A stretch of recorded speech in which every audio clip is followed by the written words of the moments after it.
you know what time it is. It's the smoke-filled room time, and we're here to talk Illinois politics, though I'm sure there's some national stories that will come into play, because there always is, especially as Biden continues to unravel. I have a feeling we're going to talk about that, but we're going to focus mostly on Illinois politics from a right-of-center perspective, and that's why we've got the guests that we have this week. We have Mark Batinick. He's the former House Republican floor leader. He's also now a pollster. Mark, I don't want to get your company name wrong, so you can feel free to plug your company as you give your intro, but we're really glad to have you here, Mark. Thanks for being here. I think you did it well enough. I'm Three Strategies. It's a fun thing to be doing. Awesome. Well, I know you got a lot of insights for us this week, so we're excited to have you. We also have another former state legislator. We've got Tom Morrison. He was the state representative for the 54th district. For a while was my state representative. He's now the VP of recruitment and training for the Big Tent Coalition, focused on turning Illinois around with the work he does there. Tom, glad to have you here. Yeah, thank you. Thanks for having me. We also have Larry Smith, a guy we've been trying to get on this podcast for like a year, and he finally decided to cause some problems and get himself in trouble. So Larry is with us. He's a state Central Committeeman for the 14th Congressional District. He's also the Republican chairman in LaSalle County. Larry, glad to have you here. Oh, no, it's a privilege. We'll see if you feel that way in about an hour. We're going to find out. And as always, we have Core's political experts. We have Michael Butler, our Southern Illinois political expert. We've got Chris Jackowiak, our Northern Illinois political expert. Guys, you guys ready to bring the heat? Another day. That's right. Always ready. Michael's always ready. Chris, it's hit or miss. We don't know if he had his Wheaties in the morning or not. We'll find out. All right, so we have to start here. It is Thursday as we record this. This will be released Friday morning. There is a meeting on Friday to potentially choose the new Republican Party chairperson. For those who don't know, there are three candidates who have officially applied. We've got Representative John Cabello, we have Aaron Del Mar, and we have Kathy Selvey. So three candidates have put their names in. They have applied for the position officially. I don't know if this meeting on Friday will for sure name a candidate or name a replacement for Don Tracy. Maybe Larry can give us some insight on that. But I do know there's at least a meeting, and certainly there'll be a discussion about this. Larry, let's start with you since you serve on the Central Committee. Any insights you can give and any perspective or thoughts you have on this? Well, my first perspective on it, and I put out a late night missile Saturday night or early Sunday morning, and I sent it to all the state Central Committee members. I sent it to all the county chairs that I had working emails for. And basically what I said was, this decision is far too important for this process. And I hate to throw a wrench in the wheels, but we're talking about choosing the chief operating officer of the Illinois GOP. And at a time that is somewhat troubled, I think people can, pretty much sign up for that. We don't even have a job description for this position, and we send it out to other known Republicans, and then we see what we get, and then we vote on it. That seems to me to be, I think I'll just be direct. That's a formula for failure. And so consequently, I've asked everyone to slow down. I'd like to use this meeting tomorrow to actually set a structure on how we really do this, throw a wider net, get more engagement. And if we're going to meet the future chairman of the Illinois GOP, it ought to be in person. Other than that, I don't have any opinions on it. Larry, this meeting on Friday, it's not in person, it's a Zoom meeting? Yep. Okay. That's interesting. I wasn't aware of that. I mean, Dan Calkin, state representative, who is retiring out of Decatur, but one of the members of the Freedom Caucus, he or do they call that is it the Freedom Caucus they call it? Yeah, I think that's correct. He said a similar thing. He said, let's delay this. He actually said, let's keep Don Tracy on for a little while we figure this out. So he's echoing that call for slowing this process down. Well, my intent is to still try tomorrow.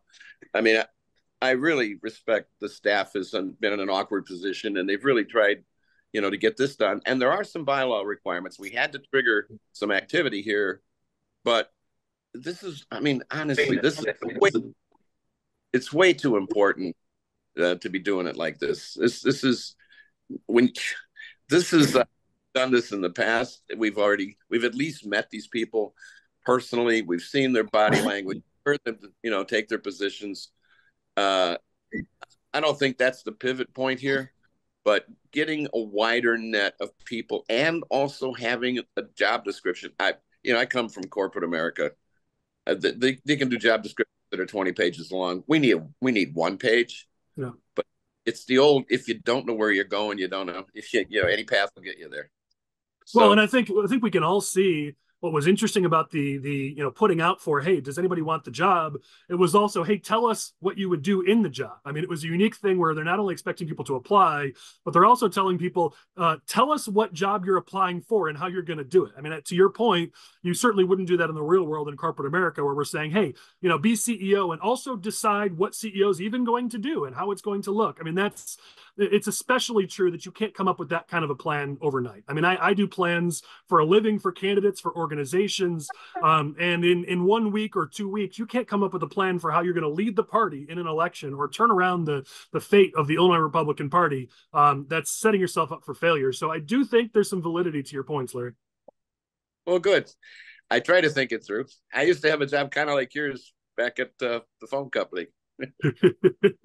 So to the other four, curious your guys' thoughts on whether on the process itself or who you think would be good or not good for the job. Open discussion. Jump on in. So I'll jump in. I'm not really even sure what the significance of the state chair is, and maybe that's part of why we need a job description, because the party doesn't have a lot of money. They haven't had the ability to raise a lot of money since I've been involved in politics forever. And I think the really de facto chair falls to the highest ranking, statewide, or one of the two tops, I guess, one of the minority leaders. I think right now, really the person that's got a reason to raise money and get out and put messaging is Tony McCombie. Who the chair is just seems like a figurehead that really doesn't have a whole lot of influence on the direction of policy, the direction of messaging. That comes from the people that are elected. So, this whole thing, we need a new manager. I would not have pushed Don out. You look at the money that he raised, most of it came from his family. And I think it's a bunch of people that want to, there's often in politics people who want a title that don't really understand or have a vision for the job or what it's supposed to do. And the White Sox aren't going to be in first place if we have a different manager. And I don't even think the chair of the GOP is even like the manager of the White Sox. I think they're like the clubhouse manager. That's about how much influence, at least the years that I've been there. So it would be nice for Central Committee to come up for a vision. With a vision, I know that other states that have money actually have paid, party chairs, and there's a process and they raise money to do things. But we are so far from that I'm not sure just plugging in a new person without any of the structure and some of the stuff that Larry's talking about, I don't know if it's really going to change anything. Well, Representative Weaver was on a previous episode and made a similar argument, Mark. So you're not alone in that perspective. I've argued for a decentralization of the party. I think the people who should be leading this party are at the local level, they're at the township level, the county level. They're the front lines of this party. There are state representatives, our state senators, there are candidates. That's who leads this party. I think the more we've centralized, the less we've seen success in a state that's as diverse as Illinois is. I mean, expecting that LaSalle County is going to be the same as Will County or Cook County or as somewhere down in Butlerville, down in St. Clair County, that any of these counties are going to be the same. We're the most diverse state in the entire country. And so expecting that we're going to be able to centralize power in some way and be successful, that just isn't a model for success, period. Even if we did find an amazing chairperson. But to your point, Mark, even if we found the greatest chairman in the world, they're not going to by themselves turn this thing around. And so I think we're sort of hyper-focusing on a position and expecting that that's going to be our end-all be-all. And really, it's not. It's us getting off our butts and knocking on doors that's going to change this thing, not who we elect as chairman. Yeah, I was just going to say one thing before you go, Tom. I think just there's a group of people that wanted to find a scapegoat, and that was it, right? So hey, things aren't going well. It's that guy, and we're going to switch out that guy, and everybody needs to look in the mirror and do the things that they need to do. It's kind of like what Bill Belichick says: do your job. Are you knocking on doors? You know how many precinct committeemen knock on doors? A very small percentage of them. They like going to cocktail parties, but they don't like doing the work that it takes to actually win elections. Yeah, Joe Madden try not to suck. But yeah, go ahead, Tom. A lot of good has been said so far, but again, it's a lot easier to tear someone down than to recognize the hard work that they have, the hard job that they have. And then the other thing too is, just how much time and energy is spent on this with 4 months to go, less, if you count vote by mail. And we should be directing our energies toward electing candidates. Yeah, that's for sure a valid position. Chris, Michael, what do you guys got? Got any thoughts? So I don't think there's a lot of stock in putting into whoever we're going to elect chairman on tomorrow or whenever they elect the chairman, because I honestly think whoever they elect is not going to be in there for a long time. Like, aren't we already coming up on an artificial, like, the end of the term that Tracy was going to have anyway? So they would have to reelect somebody again anyway. So I don't think whoever they elect tomorrow is going to be in there very long. And some people in the media have already thrown around the term interim chairman, not even a full-time chairman. So I think it's very possible they're going to elect somebody tomorrow, and I have a guess of who it might be, but again, I'm not on the Central Committee. I don't know these things, but they're going to elect somebody tomorrow, have them in there through November, or maybe even through the next year sometime, and then they're going to put somebody else in there. I think this might only be a short-term solution. Some of the other candidates might not want to be a short-term solution, but I think this is more going to be a short-term solution than anything else. Fair. Butler? I would just say I've only talked to one of the candidates called me earlier this week. I haven't talked to the other two candidates. I mean, I don't really expect them to call me. You know, they need to be winning over Central Committee members, not county chairman. But the two big things for me and what I'm looking for in a chairman is, one, we have to have somebody with some backbone that is willing to address some of the issues that we've seen over the course of the past couple of years with bad behavior, and try to rein some of that in if possible. I know Don put a big emphasis on unity. He kept preaching unity, unity, unity. And I think that's a good goal. But we all know from our experiences in politics that there's some people that aren't worth being unified with. And maybe the goal's 80% unified or 85% unified. But there's some people that just have a track record of always causing problems. And you can't just appease and expect them to, you know, oh, one day they'll see the light and they'll be on their best behavior. So I think that's important. And then the other thing that I know Chris will definitely agree with is that we need somebody that can communicate to that Chicago media market and say, hey, if you want a statement from somebody that understands the direction that the Republican Party in Illinois is trying to go, what our vision is for this state, they need to be contacting the chairman of the Illinois Republican Party. And Pat Brady does not represent us. We don't need Pat Brady on, you know, Fox, CBS, etc., giving Planned Parenthood talking points and things of that nature, because that's not representative of the direction that we want to go. Yeah, I mean, Michael, you're right. We do need a spokesperson for the party, but here's where I weigh this. Is that worth the distraction? I mean, anybody that we elect becomes the story here. Anybody that you put in the position is now the story. They're the new Republican Party chairperson. I know the bylaws don't allow it, but that's why I'm a millennial. We break the laws all the time, or not the laws. We break the rules whenever it's inconvenient for it, where the rules are inconvenient. I would simply say, let's let the state central committee be caretaker for the party for 4 months, because anybody you put in this position is simply going to distract from the story shouldn't be so-and-so state party chairman, whether it's Don Tracy or anybody else. The story should be, we're going to talk about Tosi later in this episode. Tosi Ufodike should be the story, and Kevin Schmidt should be the story, and Desi Anderson should be the story, and the dozens of other candidates we have. You know, I don't want quotes, whether it's, you mentioned Pat Brady or Don Tracy or new Republican Party chairman. I don't want quotes from any of them in the press for the next 4 months. The only quotes that we should be putting out are quotes from our candidates in tier 1 races, like the 17th congressional, where we can knock out Eric Sorensen. Why is some other random Republican giving a quote to the newspaper or the media when it could be Joe McGraw, our nominee for the 17th congressional district? I just think, again, the more we can decentralize, the better. I know that's probably not possible, but I'm still going to put it out there as, you know, the best possible solution here, because no one's going to do anything in 4 months. You can elect the greatest chairman in the history of chairmen, and in 4 months, they can't do anything. This cake is baked.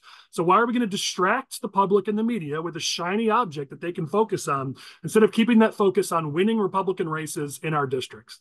There's my soapbox. Where I'll push back on that a little bit and agree with Michael is that sometimes, one, the chairman can push back in a way that maybe a candidate can't, and they also can take risks that maybe a candidate can't.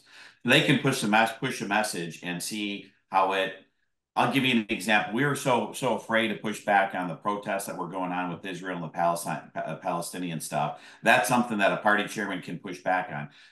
A lot of the candidates don't have the skill set or don't have the ability to push back on it. I've been talking about this for years. We can't stay quiet on abortion. They want abortion, 9 months of pregnancy, paid for by the taxpayers, no parental notice, 14-year-old who's been raped. That's their position. Now, a candidate, especially a rookie candidate, doesn't have the ability to take that message and go to TV and go on TV and do it. But, you know, if you have a skilled person that is the chair, that is something that they can do. They can push the envelope on the extremism of the Democrats without risking or getting the blowback or stumbling over their words. It's a little bit of Mark, that's a valid point, but if I could use your own words against you, I mean, couldn't that be McCombie? Couldn't that be Curran? I mean, couldn't they fill that role for 4 months?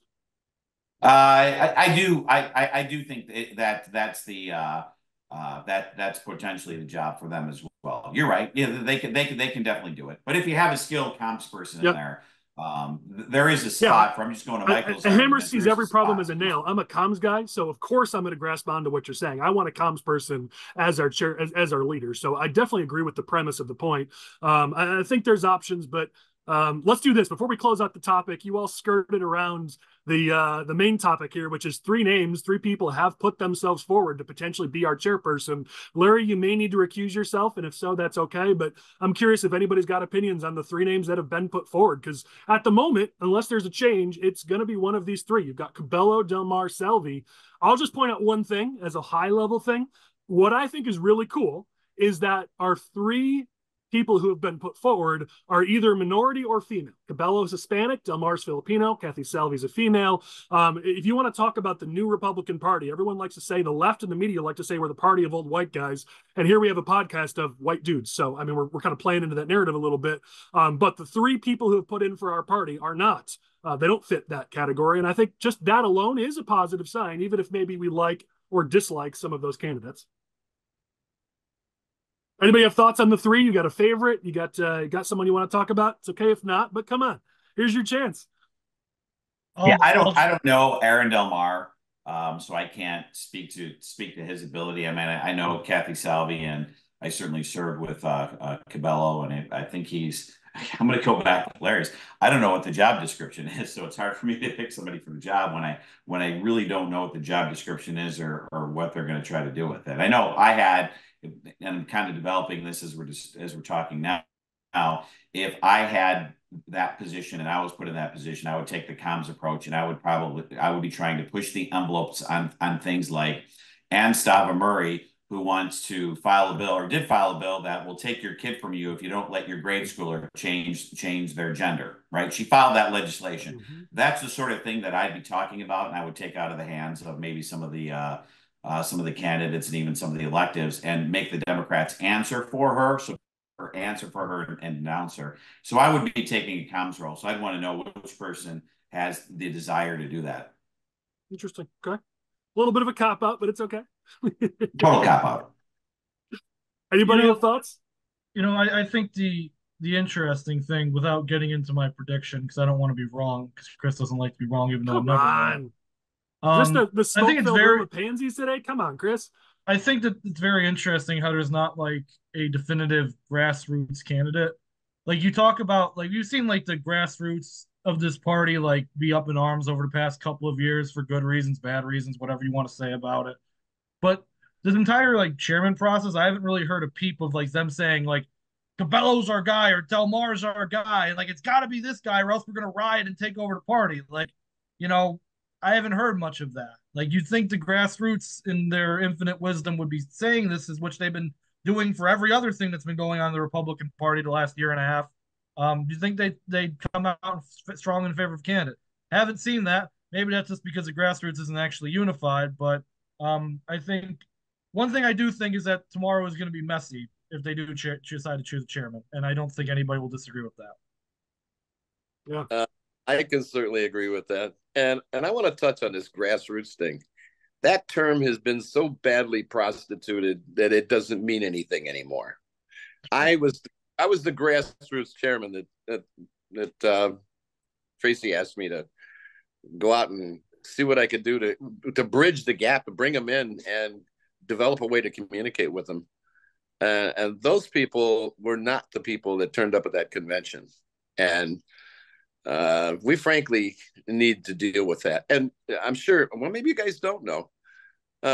We got a peddler out there who is putting disinformation out on Cabela, in particular, Cabela, that he voted to have non-citizens carry guns and be police officers. Well, it's just not true.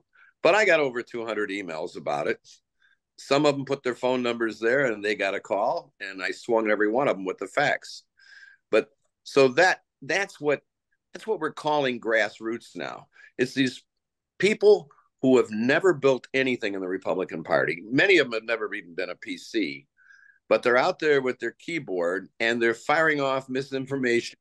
And it's like spinning a revolver. They just pull a different bullet, launch a different bullet at another Republican every week, or sometimes 2 or 3. So yeah, I mean, it gets intimate with me because I've been called. I mean, I'm a Trump delegate. They're calling me a never Trumper. I mean, I started a grassroots group, and they call me anti-grassroots. I'm also a rhino establishment, and my personal favorite, a representative of the CCP. So I mean, that's how stupid this stuff gets. Yeah, I mean, there's definitely a whole discussion to be had about what's happened to grassroots. I mean, to me, grassroots is the people who are out there knocking on doors. I mean, Big Tent out there knocking on doors. That seems grassroots to me. Yep. But yeah, we got a lot of people who like to take the mantle, but all they're doing is trying to tear down the party. And that to me doesn't fly. If you actually are a grassroots member of the party, we have had some on in previous episodes. They were grassroots leaders of the party. They worked their butts off for the party, and they earned a chance to give their opinion, and they did. And we'll have even more in the future because I love that. But somebody who just clearly has a history of for years and decades trying to tear down the party, you don't then get to call yourself grassroots. Yep. Yeah, I'm looking to find the latest Illinois Review screed that's been put out, but the Illinois Review. Now let's not quote Illinois Review on this podcast. They haven't said anything. They've been quiet since June. You'd think that the Illinois Review and the geniuses over there would be all over this. It's like, yeah, this guy's like grassroots, and that guy's an establishment act. That's all they do, and here they are quiet. Come on, cowards, say something. Pick a guy, pick a candidate. Come on. It'll be interesting. I mean, the 3 candidates have unique backing between the 3 of them. I mean, Cabello is really playing up the Trump angle. That's his push. Obviously, he's the only legislator of the bunch, the biggest, the highest level elected official of the bunch. He's playing that up. Aaron Del Mar is pushing. Obviously, he ran statewide with Gary Rabine on his ticket, and he's the bomb thrower. If you want someone who's going to do press and be interesting, but sometimes say things you don't like, that's probably going to be Aaron. And then Kathy Salvi has run statewide. She's a female, and she's really well liked. I mean, she is the nicest human on the planet. I'll be honest, I love her. I think she's incredibly sweet. I don't know if she's the kind of political mind that could lead a state Republican Party of 12 million people, but I mean, no disrespect to her. I just have some concerns. So you've got 3 candidates that have pluses and have minuses. I don't know if there's a world-beating, greatest chairman in the history of all chairmen out of the 3. So you're going to have to pick, unless the field changes, it's one of these 3. Any final thoughts, or is everyone going to take the cop out? I didn't get your candidate there, Collin. Yeah, what was that? My candidate was none of the above, so I guess I'm taking a cop out as well. But obviously, I've worked with 2 of the 3 candidates. Both Kathy Salvi and Aaron Del Mar have been clients in the past. Aaron's a friend of our family, so I think people obviously assume I've got certain leanings, which I don't. But I think I like Larry's idea of let's give these people a chance to actually have their voices heard. There's a lot going on behind the scenes right now to cut deals and try to push this in favor of one candidate over another. I think give these people a chance to give their positions, give their platforms, maybe even to the whole party would be a pretty good thing for all of us versus this being done because so-and-so cut a deal with so-and-so and now they've got 51% of the weighted vote. That in and of itself is not my favorite. It's a politician answer.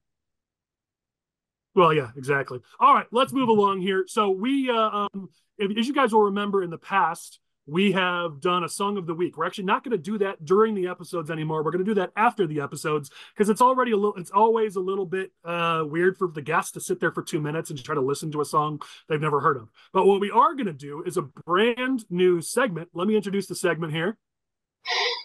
Boy, that escalated quickly. I mean, that really got out of hand fast. It jumped up a notch. It did, didn't it? Boy, that escalated quickly. That's going to be our new segment here where I debate one, of course, political team members on a topic of the week. We have picked a topic this week that we're going to debate, and then our guests will give their thoughts and they'll pick who won. So you three have the power to decide who actually wins this debate on this issue. Lane is going to bring up on screen. We're going to talk about a tweet by Jesse Sullivan. And this is where I know I'm going to get myself in trouble because Jesse has a lot of fans. And I'll be honest, I'm one of them. One of the biggest fans is my wife. She loves, not actually less so Jesse, but Jesse's wife. My wife's a huge fan of. So when my wife watches this podcast tomorrow, I am going to be in trouble. But that tweet you see on screen from Jesse Sullivan, it just hit a nerve with me and I got to talk about it. I have a feeling most of you are going to disagree with my take and I respect that. But three things come to mind when we look at that tweet. I'll read it out loud just for the sake of our guests because you guys don't see it on screen. Jesse said, some folks reached out about becoming chair of the Illinois Republican Party. You don't want me because we have different goals. Yours is winning elections. Mine is following Christ. That means never killing babies, never celebrating pride, never compromising with evil to win cheap votes.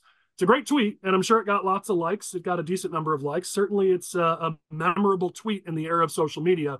But three things really stood out to me, the third of which makes me pretty angry. The first one is just, if Jesse Sullivan ran for governor, and if he wants to be governor, which sounds like he doesn't want to anymore, this is not a tweet you put out. I mean, as governor of a state like Illinois, if you have no interest in actually governing and talking to other people and earning their votes, if you call that compromising with evil in order to win cheap votes, it just kind of gives me an indication you probably can't be governor or an executive leader in politics.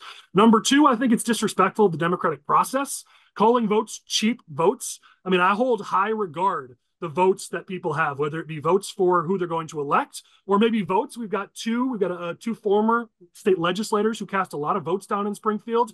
I don't call those cheap votes. I call that an integral part of our democracy, of our republic. And so I just think the tweet's pretty disrespectful to that. But here's where it really angers me, and give me 2 minutes on my soapbox here. But the last one, my last point is really where I want to focus, which is it frankly implies that if you can't be a good Christian and also work in politics. See, I grew up in a church, in an environment, and Tom knows very well because our churches were a little bit intertwined, where if you weren't a missionary, if you weren't a pastor, then you just weren't a good Christian. As a matter of fact, the head pastor of my church treated me pretty poorly for many years and told a number of people, including right in front of me, that I was a waste, that I was a waste of potential, that I should have been a pastor, that I should have been a missionary, and that he was just so saddened and disappointed that I was wasting God's gifts because I wasn't doing that. And so I spent a good portion of my life really having a part of my brain thinking that maybe I was lesser than because I wasn't becoming a pastor or a priest or a minister or a missionary, that I wasn't following God's calling. And so everything I did, frankly, there was always that part of my brain that wondered, am I doing something wrong here? Because I didn't do that. It's this viewpoint that anything you do in the world is inherently secular, that it has some level of evil. Meanwhile, if you're in ministry, you've been called, and that's somehow more sacred. And I want to push back on that because I read a book, I'll hold it up here, Courage and Calling, a book I would recommend people read, or you could read Created in God's Image, another great book. Both of which get into the fact that we are God's agents and we're called to serve him and to represent him no matter where we might be in life. I'm a Christian. I'm proud of it. I wear it on my sleeve, but it doesn't mean I'm less of a Christian because I'm involved in the political space. As a matter of fact, I look at people like Tom. I don't know the rest of you as well who shares my faith. And I think people of our faith who get involved in politics, that inherently is a good thing, not a bad thing. I point to Colossians 3:23-24, where it talks about whatever we do, do it heartily as to the Lord, that we'll receive the reward of our inheritance if we do so. Proverbs 31, where it celebrates a woman who does hard work, and it enumerates that hard work throughout the whole chapter. Romans 12, present your bodies a living sacrifice. Where's verse 3 here? I got to find it. Oh, verse 4. For as we have many members in one body, but all the members do not have the same function, so we, being many, are one body in Christ, individually members of others, having different gifts, having gifts that are different to each other that were given to us. Last one, because I don't want to preach too much. 1 Corinthians 7:17-24. As God has distributed to each one, as the Lord has called to each one, so let him walk. All throughout the Bible, it is clear that God calls us in different ways. We have different vocations, and it's on us to be his servant in that place we've been called. Just because you are someone who follows Christ doesn't mean you should stay out of politics. In fact, I think the opposite is true. The last thing I'm going to say is this. We did some work a few months ago that tested this and asked, how are Republicans and Democrats doing with those of different demographics? And I got to tell you, right now, Democrats are winning amongst Protestants and Christians 46-35 in Illinois. Amongst Catholics, it's split 43-43. That blew a lot of people's minds that Republicans are not winning amongst religious voters, amongst conservative, even religious voters. We are not winning. And a big part of that is things like this tweet, where we're basically, in some ways, encouraging Christians to not get involved in the political process. So I know I've made a mountain out of a bit of a molehill here, but that tweet just completely set me off.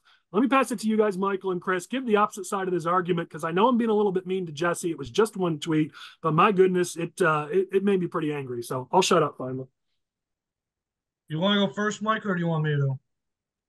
You can go first. I want to hear what you have to say. Okay. So yeah, Collin, I think you're making a mountain out of a molehill here. I don't think Jesse was ever intending to demean anybody. He was simply speaking for himself by saying that he has no intention of taking on this position, especially in the era of politics where the understanding is that you do have to compromise with some type of evil in order to win votes in the state. We've heard many Republicans talk about the fact that we need to moderate our position on abortion, and that's currently a discussion nationwide right now, that the Republican Party needs to moderate itself on the position of abortion. Now, if you feel strongly about the pro-life issue, you don't want to take leadership of a party which is going to, quote, compromise on that issue. If you feel strongly, if you feel that abortion is murder, you don't want to be in charge of an organization that believes otherwise. Doesn't mean you can't be involved in it. Doesn't even mean you can't be a candidate for office on behalf of that party. But if you're going to be in charge of that party, that would certainly be a compromising position. In addition, you've been quoting scripture. I also will quote scripture. Gospel of Mark, chapter 8, verse 36. So what does it profit a man if he gain the whole world at the expense of his soul? Some people don't want to gain such, worldly pleasures as being chairman of the sinking ship known as the Illinois Republican Party, because that could be detrimental to one's soul. I work in this business of politics, Collin. I know how detrimental politics in the game is to one's soul because of how many stupid, evil people you have to deal with on a daily basis in this game. So I don't blame Jesse for not wanting to take control of this party, especially as more and more people continuously come out and say, no, you have to compromise on the issue of life. No, you have to compromise on LGBT issues, or else we'll never win the suburbs. So if you're somebody like Jesse Sullivan, and I'm not even saying I believe in any of this, but I'm saying if you're someone like Jesse Sullivan and you believe wholeheartedly in the sanctity of life and traditional marriage and whatever that might be, why would you want to take the helm of a Republican Party which continuously which is more and more every year telling you it believes in the opposite? So that's what I think. I think you're making a mountain out of a molehill. Let Jesse Sullivan be who he is, and don't think everything's about you. Fair. Michael, what do you got? I know you wanted me to debate you on this, but I feel like for the most part, I agree. I share, I'm a Christian. I share a lot of the same convictions that Jesse does. I mean, I think that he was a great candidate for governor and probably would have done better than, some of the other candidates that we had to choose from. But I also think that, politics is a long game. It's a long game. These things take, months, years, decades to get some of these policies that, we believe in into law, especially in this state where we're so far behind, where the Democrats are. So I think you have to be willing to kind of take that approach where it's like, okay, well, what's a victory that I can get this year? What's a victory that I can get 4 years from now? We have a goal in mind, but it's going to take us time to get there. And I would love for Illinois to be a pro-life state, but that's not where we're at right now. And we have to take it, a week at a time, a month at a time, et cetera, if we're going to get anything accomplished. So I was kind of disappointed in that tweet as well. I just think so Chris, how do you feel? Michael's a turncoat. He just turned on you. Michael, the whole point of this exercise is to take a contrary position to Collin. And we don't get to do it very often. So you agreeing with him and being Mr. Agreeable isn't necessarily helping my case over here.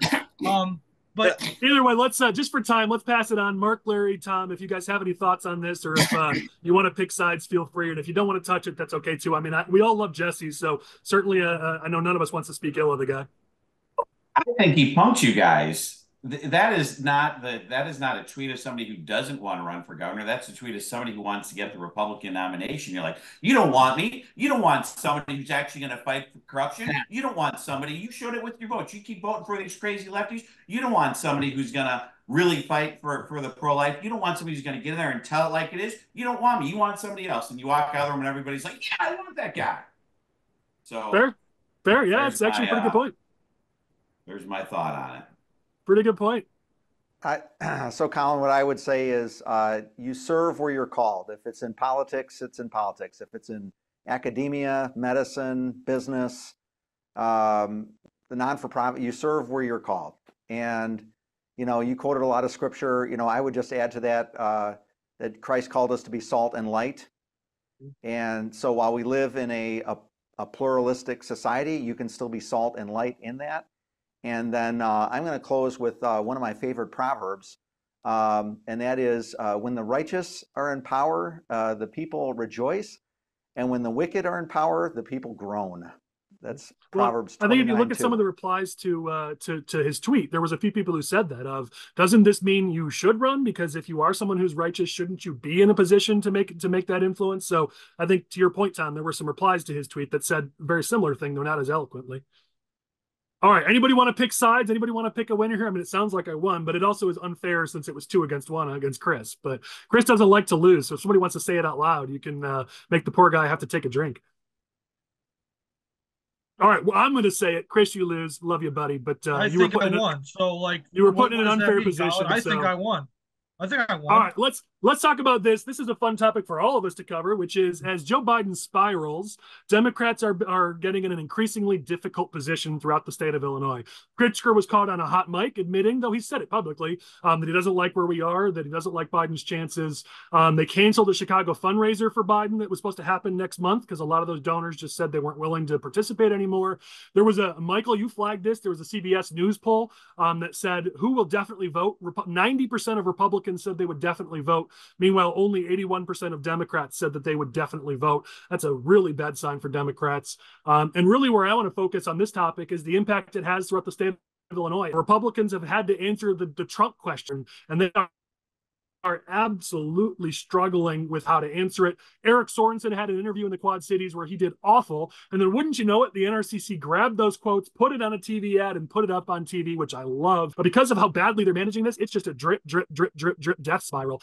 So this ain't going to get any easier for Illinois Democrats. So anybody who'd like jumping in on this topic, because it's a rare situation where Republicans are in a good position and we certainly can use it to our advantage. Yeah, don't everybody speak at once.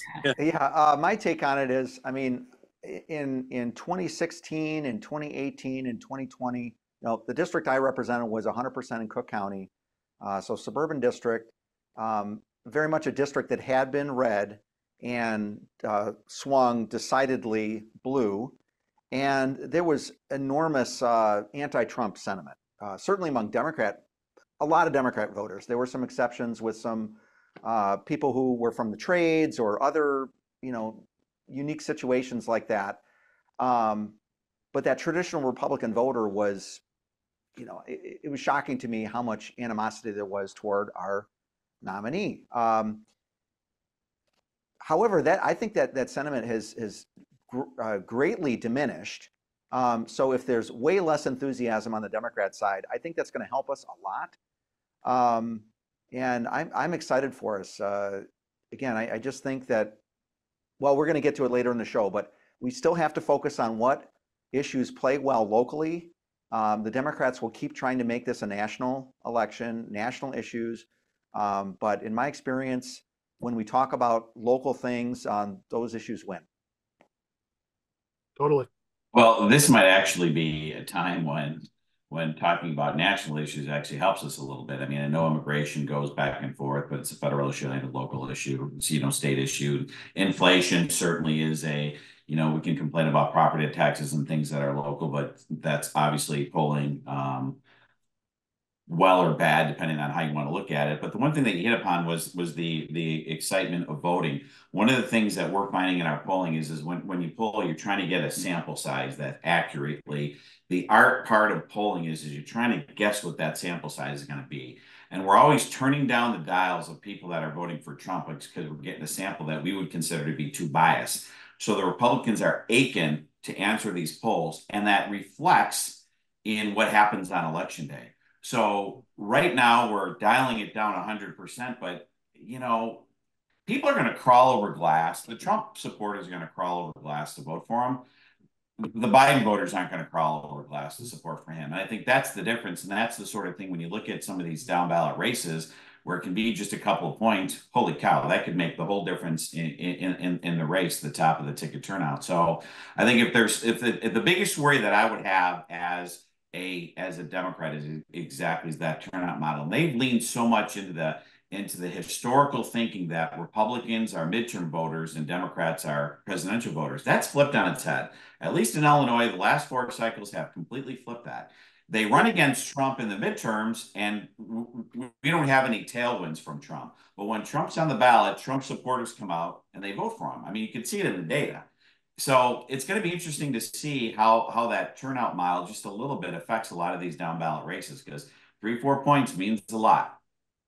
Well, and speaking of some of my Democrat friends who do politics nationwide, they're worried about 2016 redux. I mean, all the polling had the race close, but Trump overperformed because of exactly what you just said, Mark. The propensity of Trump voters is so much higher. Their desire to vote, and that poll that I mentioned about the Republicans at 90% very likely to vote, whereas Democrats are only at 81. That means that Republicans and Trump will overperform the polls. So whatever the polling numbers look like, we will do better than what you see in those polls. So if you see right now Trump winning nationally by anywhere between 4 and 8 points, understand that he will likely overperform right now what those polls are. And that's what my Democratic colleagues are really concerned about. That's why they want Biden out, because exactly what Mark just said, it's very smart and accurate, which is right now, Republican voters are way more likely to vote and have way higher propensity. And that's going to carry all the way down the ballot. What I would like to stress to, Republican voters, whether you love Trump, whether you have mixed feelings about him,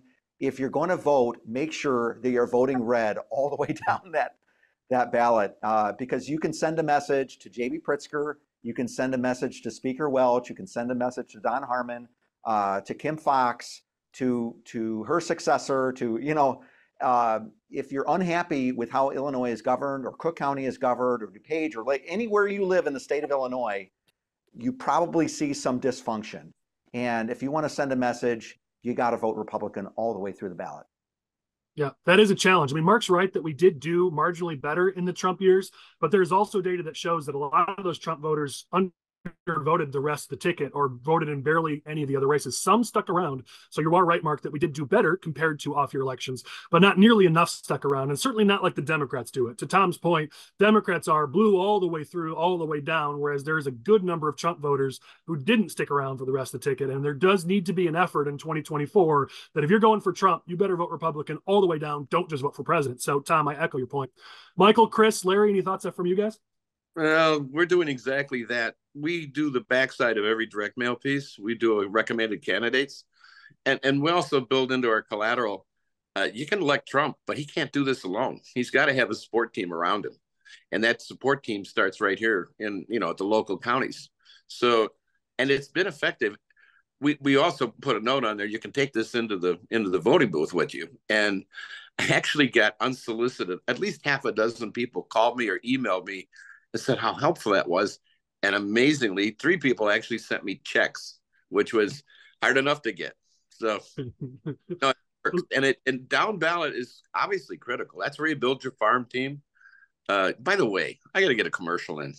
Liz Bishop is killing it on a 76. Speaking of down team, she's over 8,000 knocked doors already, and they're going to hit over 12. So that's one we are going to win. And it seems to be a secret, but out here, we're going to elect us a new House seat. I like it. Well, we had Beth on to talk about it. She did a great job talking about how Liz was going to flip 76. So we're watching it real closely on this show.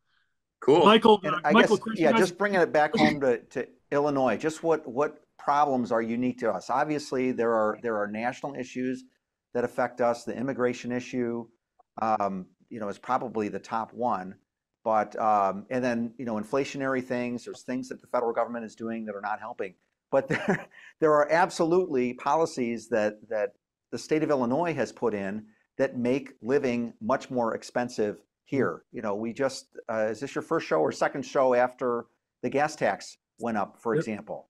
I was talking with a voter just a week ago, and he was saying, you know, when we were talking about high gas prices, he talked about OPEC. And I said, well, I'm pretty sure that Wisconsin and Indiana and Missouri, you know, all of our surrounding states are dealing with these macroeconomic issues too. Why is it that our gas is $1 more per gallon? And it's because of the taxes. It's because of the gas tax, it's the sales tax, it's the property tax that gasoline station has to add to the price per gallon to cover their overhead. Yeah, that's a great point. Michael, Chris, you guys haven't had a chance to jump in on the topic. Go for it. I just think it's incredible. When we started this whole cycle back last year, petition season, whatever, everybody wrote off this damn cycle.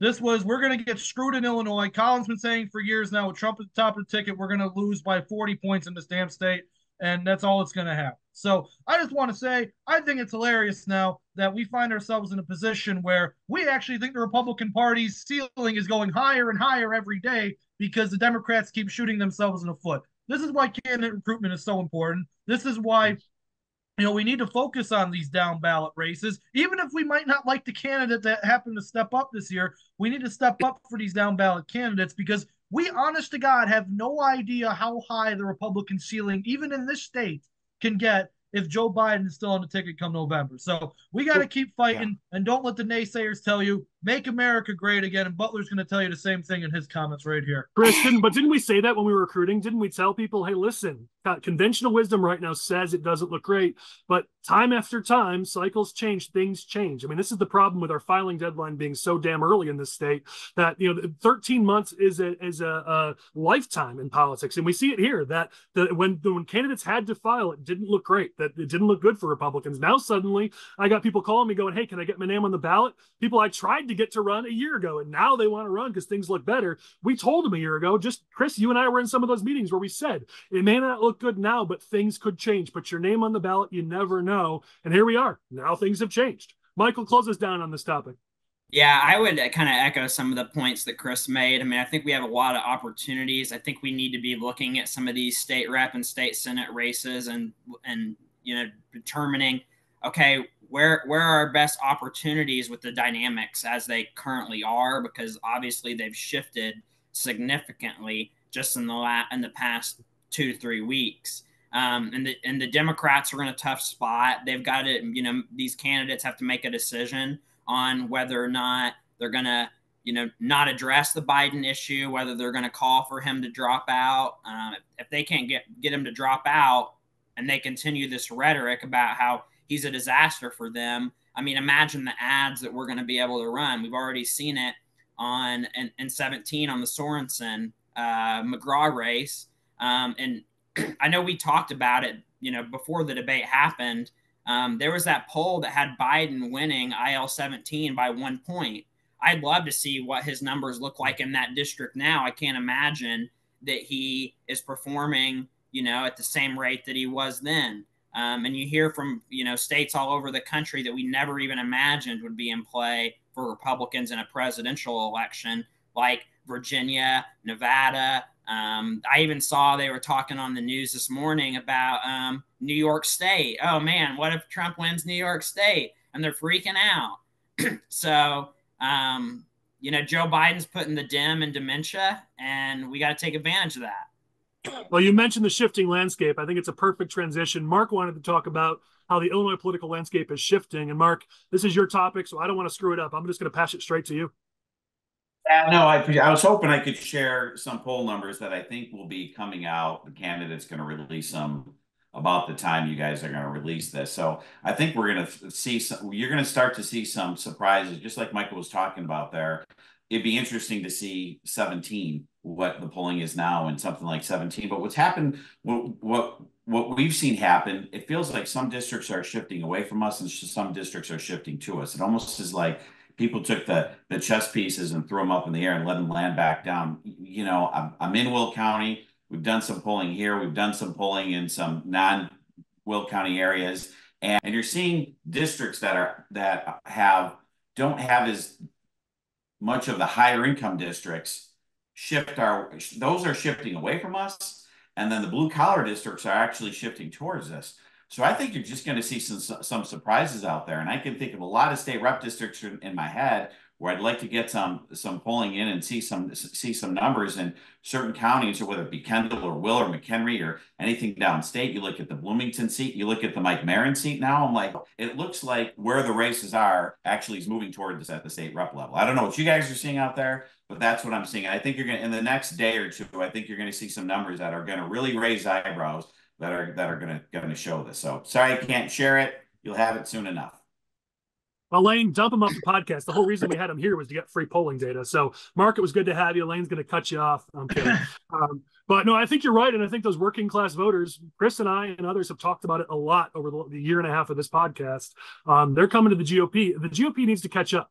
You know, we're the party of the working class, but I don't know that our messaging has reached that. I don't know that even our candidates have accepted that and embraced that. The tides have shifted. We're not the party of the sort of wealthy North Shore class anymore. The wealthy voters are voting Democrat. It's the working class households that are voting more Republican, or at least open to voting more Republican. We're going to need to meet them, and we got to do it soon because it's less than 4 months to election day. But you know, when I knock doors and talk to voters, the interaction is very unique, very different this cycle compared to previous cycles. People, you know, want to talk to you.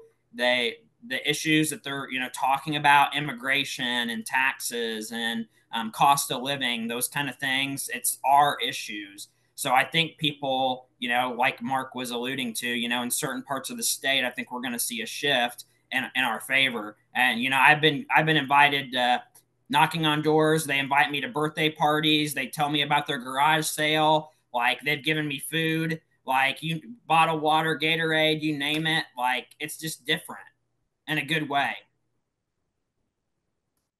So I was going to kind of move us backwards to kind of synthesize this with the down ballot conversation, because Mark's 100% right that there is a movement of the working class to the Republican Party, but the movement is contingent on Trump. So you might have a district like, you know, Larry Walsh Jr. Larry Walsh Jr., I think Pritzker only won Larry Walsh Jr.'s district by like 8 points. And while that district may be trending to the right, it might be more difficult to take someone like him out in a seat like that than it would be somebody else. So part of this goes into down ballot reasoning. We need to find good candidates who model the district. And even if there is a strong incumbent like a Larry Walsh Jr. or an Anthony DeLuca or somebody like that, you need strong candidates who can appeal to those working class voters, and not just generic Republicans who, yeah, they're going to get the goodwill of voters moving to the right and some of that trickling down ballot. You need to work for it. You need to move those. You need to keep pushing those voters, because it doesn't matter if the district's trending red if your candidates aren't catching up with them. Right, but to that, let's look at. Well, I think you could compare Larry Walsh Jr. to like Harry. You could compare him to like a Harry Benton. You look at 86. Maybe we're not winning 86, but you look at Harry Benton. He probably tries to play that same angle you're talking about, Chris, in 97. But Republicans have recruited a great candidate there, and so now we're talking about 97 possibly being in play. So candidates definitely make an impact on whether or not we have a chance in that race. When you talk about moderate Democrats too, what has happened to their caucus started happening before J.B. Pritzker came in, but it was turbocharged when he took over. If you don't want to anger the left wing of your base and potentially draw a primary challenge, then even if you're a moderate Democrat, you vote for some of those bad bills. I mean, maybe the most extreme bills, you vote present or you don't vote. But I mean, there's plenty of bad votes from some of those reps and senators that didn't want to either anger J.B. Pritzker or draw a primary challenge. Well, look, I'm putting this to Russ a little bit. First of all, there's plenty of people on the far left. Katie Stewart is not Larry Walsh Jr. And I can tell you their districts probably aren't that dissimilar. There's plenty of far left Democrats running in districts. But I'm going to go back to 2014 when we didn't pick up Jerry Long running against Frank Mautino. Frank Mautino was a bread and butter representation of his district. He was an old school Democrat. He shook everybody's hand. He won by 300 votes because we didn't do anything, but the district shifted under his feet. So there is some of that. And Larry Walsh is different. He's like a Costello, where it's a family name. His dad was senator and a chairman of the county. But when you get to some of these other races, there's going to be opportunities that we're not recognizing. And too many of the politicians think that you guys have done the name ID. they think everybody, a lot of these guys think everybody knows us like we're present. Like, no, they don't. They vote R, they vote D, and they go down the ballot, and that's pretty much it. Yeah. Tom, let's go back to you. I know you wanted to talk about House District 51. We rate it as the second best pickup opportunity for Republicans in House District 51 against Nabila Saeed. Tosi Ufodike is running there. She's a great candidate. She's working her tail off.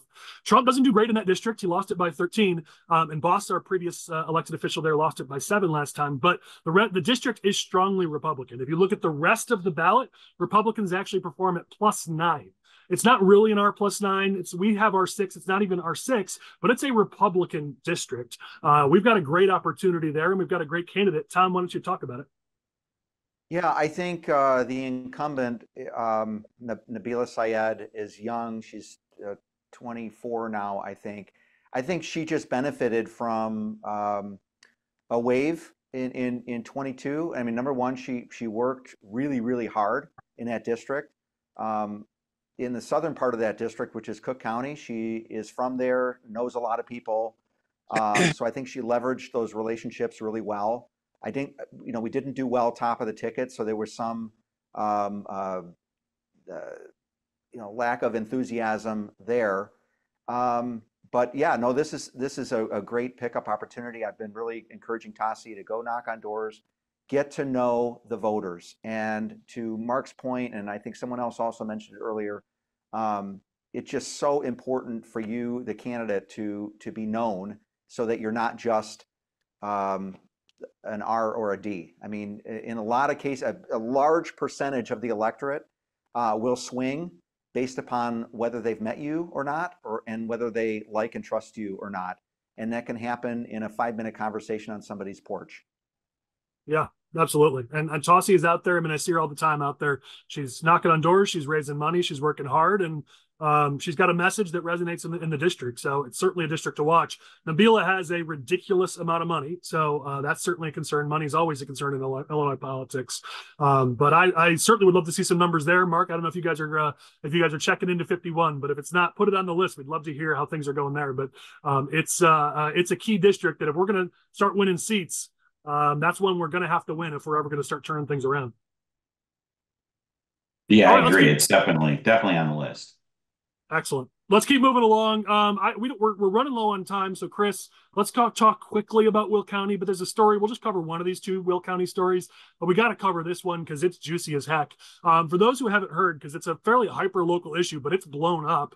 The Will County Board Republicans have exposed a cybercrime by the Democratic leader. She logged into the email of one of the Republican board members and forwarded one of his emails to the board leader, and they caught her. They held a press conference. It's blowing up. Chris, you can give us some background, but really just give us why this thing is so juicy, because I read the article on this, and the person who did this actually admitted that she did it. She admitted that she was guilty of this cybercrime, one of the dumbest things she probably could have done in an article. Chris, tell us about this.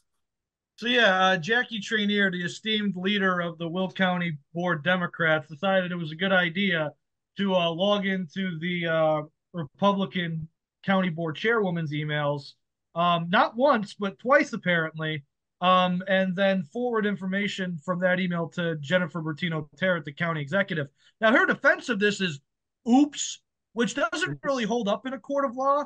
And it's funny because when she's, the Southtown, reached out to her for a comment on this, and she was basically like, well, yeah, I did do it. I'm just basically stupid. Yeah, I did it. I didn't mean to do it. Like, no, you can't just say that out loud because it's not legal for you to do this. And like, it's just so silly and it's just so funny. And the entire Will County political, apparatus is laughing their ass off over this because they didn't think somebody would be so stupid. Because she could have just said, I don't have any comment at this present time, or this is a big misunderstanding, or even Steve Balich is using this for his own political gain. She could have said any of those things and it would have went over way better than, yeah, I did this, so what? Like, that's so silly. What I love about the Republicans on this is that they're using it. I mean, Democrats are always very good at hosting a press conference and making a big deal and putting us on defense. Here we've got Steve and a lot of those Will County Republicans putting the Democrats on defense in the county. And when you put somebody on defense, they make mistakes. And they are already making mistakes on this that are going to bite them in the rear end. And that's why that's why the adage in politics is always play offense, put your opponent on defense. They're going to make mistakes. And we see it playing out in real time in Will County. And to Mark's point, Tom's point, other people's points, in these working class areas are where we have opportunities. And Will County is one of the few areas Republicans have actually done pretty well in the Trump era. And this is going to set us up for even more success in Will County. So kudos to the Republicans in Will County for not only making an issue of this, but doing so successfully and making it an issue and blowing it up to a higher level. This thing ain't going away now for the Democrats. This is a scandal they're going to have to deal with through and past November. So kudos to Republicans in that area for showing some fight and making an issue of this, because too often Republicans just go, it's not worth the effort. But, they put in the work, they put it on the press conference, they put out the press releases, and here we go. They've got a good issue now that they can add to their repertoire. All right, let's get past. We've got another Will County topic we'll get to later, but we're just really low on time. So I want to get to our next topic on this, which is the economy in Illinois. Because if you've listened to the news, because the media is really good at parroting what J.B. Pritzker tells them to say, you've been hearing that our economy is getting so much better in Illinois. Everything has been getting better. Don't believe the Republicans. Don't believe the naysayers. Everything is amazing in this state. And yet, the government, the Commission on Government Forecasting and Accountability, their chief economist came out in the past week and had to admit that these numbers in Illinois are actually not really good. Yes, they have gotten better, but our numbers have gotten this much better, while the rest of the country has gotten that much better. And so we are in a horrible position. I'm going to read just a couple of these and open it up for everybody's thoughts. But if you look at manufacturing jobs now compared to 5 years ago, we have 12,800 people fewer people employed in manufacturing in this state. The seventh worst job change in manufacturing in the whole country. If you look at our economic growth in 2024, we were ranked 45th in growth. If you look at growth since COVID, we were ranked 46th. If you look at payroll jobs, we're 45th in the nation. If you look at our unemployment rate, which has been going up, by the way, way more than it's been going up in the rest of the country, we're 47th in the country. Personal income, we were ranked 40th in personal income growth. There's twice as many of these that I don't want to spend all of our time reading. That's just a summary, but the economic numbers are not good, despite what Pritzker likes to say and his friends in the media like to say. The numbers are frankly awful. The state shouldn't be in the 40s. A state with the benefits that Illinois has, with the wealth that we have, or I think we're 5th in overall wealth in the country as a state. We have all the advantages. We should not be in 45th, 46th, 47th in all these economic rankings. Don't believe the talking points that Pritzker's been putting out. Our economy ought to be doing way better, and that should be the conversation. Anybody have thoughts? Yeah, I'll pile on with something. No, I'll let Tom. Why do we have to subsidize companies to the tune of millions, tens of millions, hundreds of millions of dollars to come to the state of Illinois? Mm-hmm. I mean, when they put out the press release, when Democrats, Pritzker and his allies, when they put out the press release, we've got all these jobs coming. Well, it's because you had to offer these massive, massive incentives to come here. And then, of course, what isn't said is that every other taxpayer in the state of Illinois, from individual taxpayers to other small businesses, medium businesses, or large businesses, everybody else has to pay more or receive less from the state in terms of the quality of roads or services, state police, whatever is a legitimate function of government. We're getting less of that because we're just handing away cash, pleading with businesses, the favored ones, the ones that the government wants to put its thumb on the scale for them, pleading with them to come to the state. Yeah, it's a good point. Mark, go ahead. Now, this is an interesting thing that if I was chairman, and maybe Larry can bring this up to the future chairman, we ranked 50th. I kid you not. We ranked 50th in racial economic equality. So Wallet Hub does a study annually, and this is the second year in a row where we're 50th. And they test home ownership rates between races, average income, certain types of jobs, all these sorts of factors. And we're 50th. So we're in a state that's completely run by the Democrats, completely run by the left.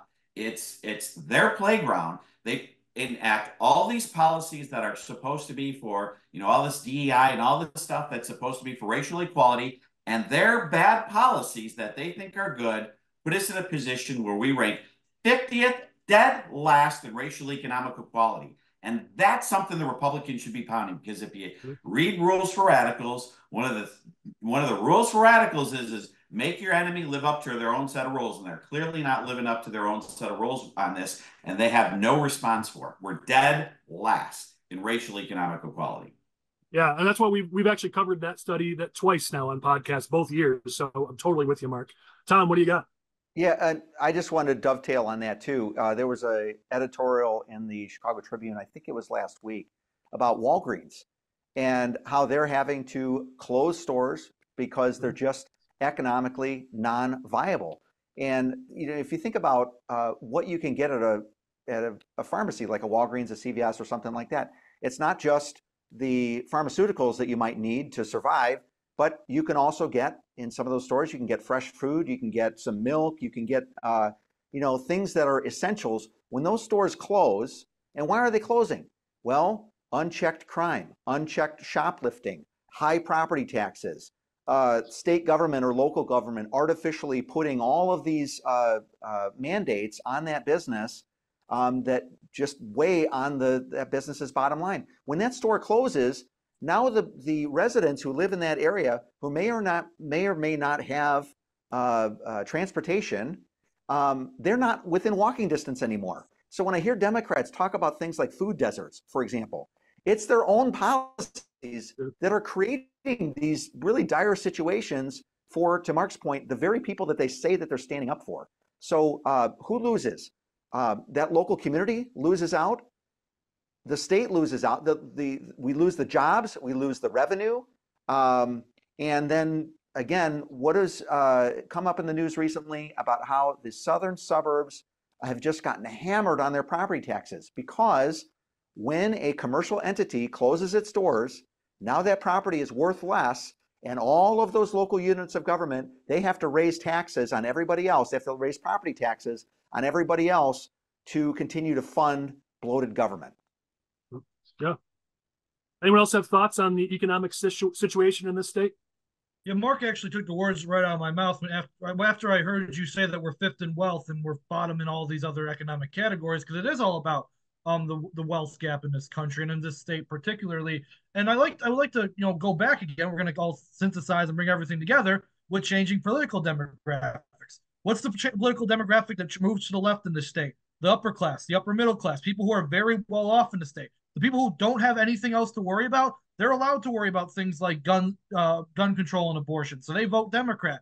But the poor in this state, African Americans, Latinos, the working class, those are the ones who are most affected by the wealth disparity in the state. And they're the ones trending, maybe not vote all Republican right now, but they're all trending voting Republican because of those disparities in income. The Republican Party needs to recognize this somehow and actually take advantage of it.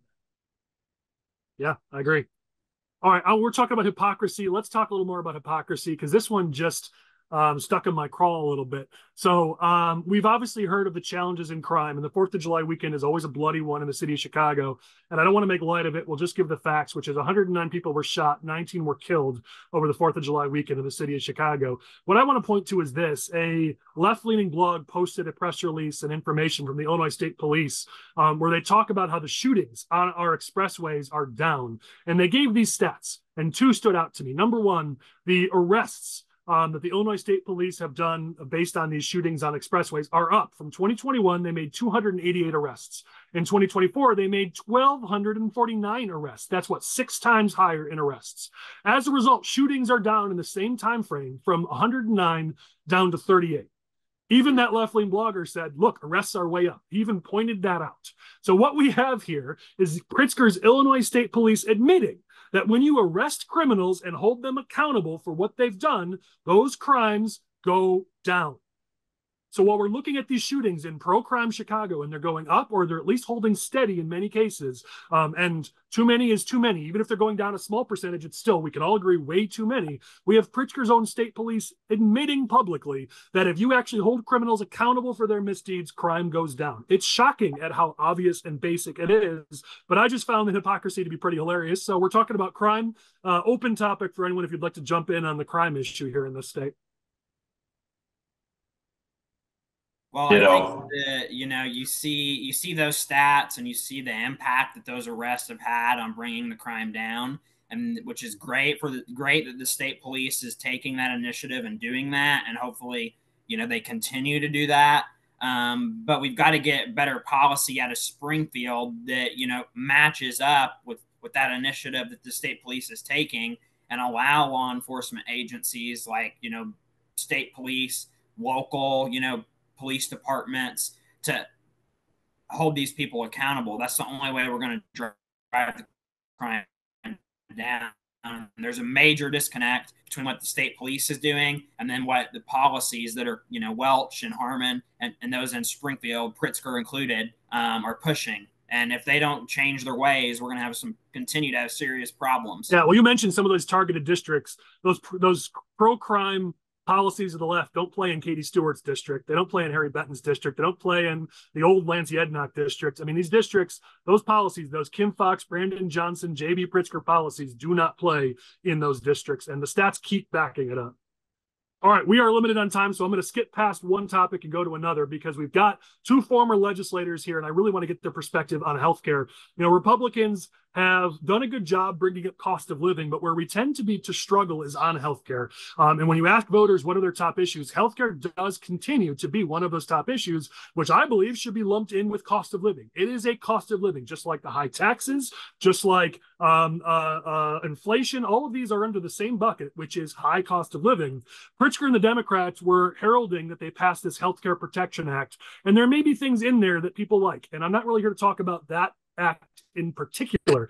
I want to talk about one quote by one state representative, Bob Morgan, who almost won our Clown of the Week, or might have won our Clown of the Week last week for another quote that he gave. But he basically said, he said a lot of things, but he also said that this bill lowers health insurance rates to make healthcare more affordable. And that is absolutely, absolutely a lie. It is obvious, it is clear that bills like the Healthcare Protection Act, which require health insurance agencies to cover more, means they will have to raise their rates to cover more. You may think that's a good thing. And Pritzker and others, to their credit, did not say that this bill will lower healthcare costs. So I'm not attacking Pritzker here. I'm more attacking Bob Morgan. But there's this disconnect between cost of living and healthcare in particular. And you've got Democrats right now in Springfield who are actively raising that cost of living, whether it's through property taxes, whether it's through gas taxes. And here, health insurance rates in the state of Illinois will have to go up to account for this Healthcare Protection Act. And people right now are screaming about their healthcare costs, especially their insurance costs. And this bill is going to make it go higher. So Bob Morgan absolutely lied. I want to nominate him as one of our Clowns of the Week yet again for this. Curious what you guys think, especially you guys, Tom and Mark, because this is a bill that's politically, it's well-meaning. It sounds great in a press release, but if we're talking about cost of living, we're yet again raising the cost of living on working families. Yeah, well, some economists said there's no such thing as a free lunch. And I think that's what we're talking about here, is these lawmakers are playing on the, I don't want to necessarily say the ignorance, but just the gullibility of the general public that, hey, look at what I'm doing for you. And then when the insurance premiums go up, then they can blame those big bad insurance companies. Same thing, I talked earlier about gasoline. Oh, look at what big oil is doing. No, I mean, it is the government, whether federal, state, or local, that continues to add. They pile on all of these regulations. They pile on all these mandates. You must cover, maternity care, for example, even if you're covering a male insured. Well, guess what? Sorry, birthing parents. Yeah, I may want to get pregnant, but I will never, ever, ever need maternity care. So that's what it is. It's the press release politics. And yes, the prices go up, and then they can blame the greedy insurance companies. Well, but here's something, and Tom and I served on insurance together, and here's something that many of you don't know, and I will actually say some members of the committee didn't know that were on the insurance committee. There's ERISA plans and non-ERISA plans. So when we pass these plans, it only affects about 20% of the plans. So if you're in a union, you're in a big corporation, and all those sorts of things, that's the bulk of the healthcare plans, that's governed by federal law. So we pass all these mandates. They basically go down into people that are in the marketplace, was only about 20% of the people. So this is who this really hurts. And there was a couple bills that passed. They got rid of what they called the junk insurance and some other stuff. Well, let me tell you who needs junk insurance. To dovetail off of what Tom is, let's say I'm self-employed, I don't have access, and I don't want maternity coverage. I don't want all these coverage. I just want a very basic plan that if I get cancer or a heart attack, I can afford to I'm not going to go bankrupt. They got rid of these plans and said, no, you need a Cadillac plan. And guess what? You get to pay for it. So what this does is this hurts the small business person. This hurts the small business person that has a sandwich shop, a contracting business. I would talk to people, I'm sure Tom did too, that were in their 50s that would have like them and their wife would have like a $3,500, $4,000 health insurance premium. And it wasn't like it was the gold plan, it was a bronze plan, because they're required to have all these things added on that you know what, I don't need maternity coverage. I'm 54. I'm pretty sure I'm set there. So that's the problem with this. They're literally, to use their phraseology, they think they're helping people by taking away choice. And I know a lot of people that got hurt by this. And the worst part about it is they're passing these laws knowing it only affects about 20% of the people.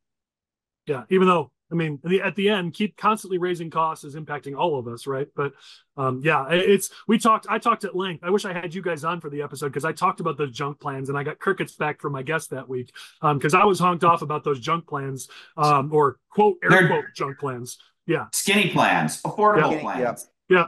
I mean, nationwide, by the way, I said this on this episode, but we do polling on this nationwide for one of our clients, and I'm still trying to convince them to come on and share that polling, because I'm not allowed to, where these plans are overwhelmingly popular, over 70%, 80% in some states, because people recognize, you know what, I want choice. If I want a lower cost plan that covers less, I would like to have that option. And what they just did is took away that option in the state of Illinois, which raises costs significantly and, as you said, takes away choice.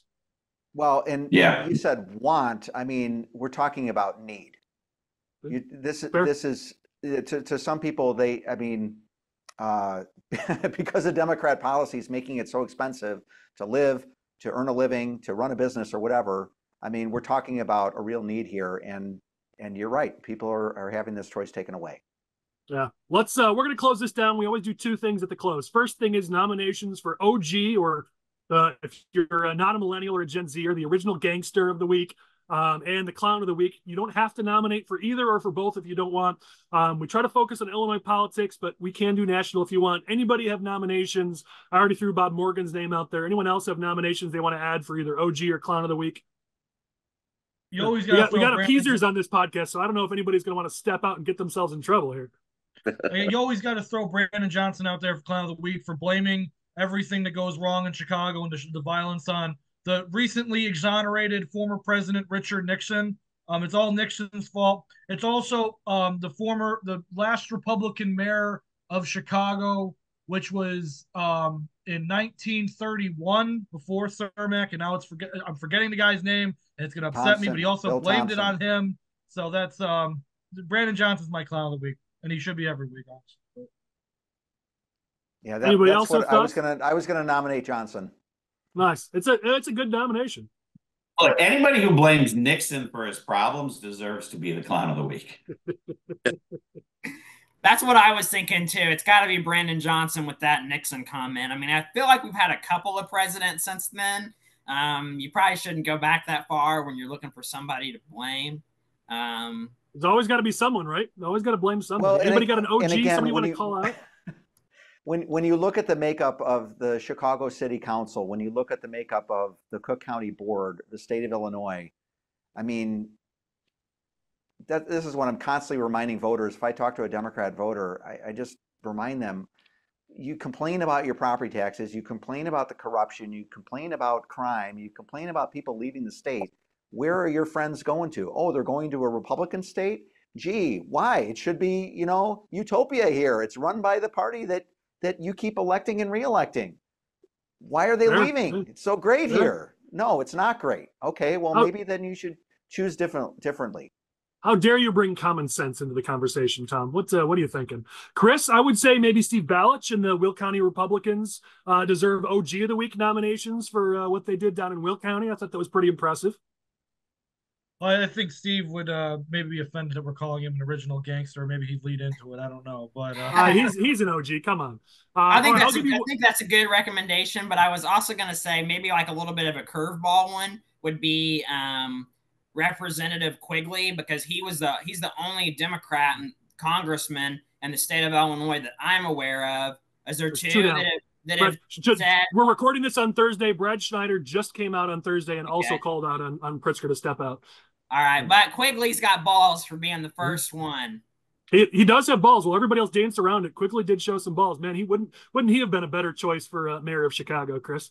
Shut up, Collin. Just shut up. I don't want to hear it. I'll give you one more clown of the week that's a little bit under the radar here, but we talked last week about how these anti-Jewish, anti-Israel protesters were at his home at 3 a.m. Well, they also vandalized his D.C. office on July 4th. But here's my clown action that they took. They were in a parade in the city of Chicago on the 4th. There's a tweet they put out claiming that July 4th is a terrorist holiday. They were anti-American in everything that they were saying. Meanwhile, they were driving an American truck in the tweet, in the parade. They had a huge Ram truck they were driving. Well, they said America is racist and July 4th is a racist holiday. We called that out internally in our Discord amongst a bunch of our friends. And I think this group yet again deserves to be nominated as Clown of the Week. So I'll throw them in there as well. All right, let's close down the episode with final thoughts. As always, use your time however you'd like. Larry, why don't you kick us off with any final thoughts you have for the week? We're going to make an important decision tomorrow. I hope that decision tomorrow is that we postpone and professionalize this selection process. It's too important. And Mark, you had touched some things that I thought were really good, and they're not getting to the state central committee. It'd be good if we talk sometime. I like it. All right, Tom, what are your final thoughts? Let's not get overconfident. Things seem to be going our way, but if anybody thinks that Democrats are just going to lay down, don't fool yourself. Keep your foot on the gas. Let's stop the infighting. Let's just elect as many Republicans or center-right people as we can this November, and let's have a big turnout. All right, Chris, final thoughts? Get Batinick. I know what I'm doing. Chris, go ahead. All right. Final thoughts. RNC's next week. Does it matter? Who knows? We still don't have a running mate for Trump. Does that matter? Also, who knows? Don't pay attention to really whatever goes on in Milwaukee next week, and it's going to be a big snooze fest. More importantly is the Major League Baseball All-Star Game. That will probably be more exciting than anything that goes on at the Republican National Convention. If you're going to the Republican National Convention, have a good time. Be safe. And don't do anything stupid to make the party look dumb, because that's what Republicans always like to do. But try not to do that. And that's my final. Lots of Chicago representatives in the All-Star game this year, aren't there, Chris? Really great Chicago baseball going on right now. Michael, what are your closing thoughts? I was just going to echo a little bit of what Tom said. It seems like, there's a lot of opportunities out there this election cycle that, we weren't really anticipating. And it's up to each of us in our respective regions to kind of identify those and take advantage of them, because who knows what November 5th will bring. It could really reap dividends for us as Republicans in this state and across the country if we take advantage of these opportunities. All right. Well, Mark brought the fire the most this week, so he gets to close us down. Mark, what are your final thoughts? A poll just came out from ABC that had Kamala Harris beating Trump and Biden losing to Trump. So if you look at the betting markets, Kamala's actually she's at 51 cents on the dollar. Joe Biden's all the way down to 36. So before we start counting our victories, this thing can flip on a dime. And I was talking with the Democrat the other day, and he said, yeah, there's a bunch of us who are saying that right now Democrats are lighting themselves on fire. And based on our history, I feel like the Republicans have 4 months to kind of do the same to ourselves. So hopefully we can keep our message tight. Hopefully things shake out for us at the presidential and it trickles down. But I'm still not convinced Biden's the nominee. So we'll see where it goes. Listen, you want your VP to be an attack dog. You want your VP to be somebody who could bring a specific region. I'm just going to say this. There's a reason why J.B. Pritzker's been an attack dog for several months in the media. There's a reason why he's going all throughout the Midwest. He's going to Indiana. He's going to Ohio in the next couple of days.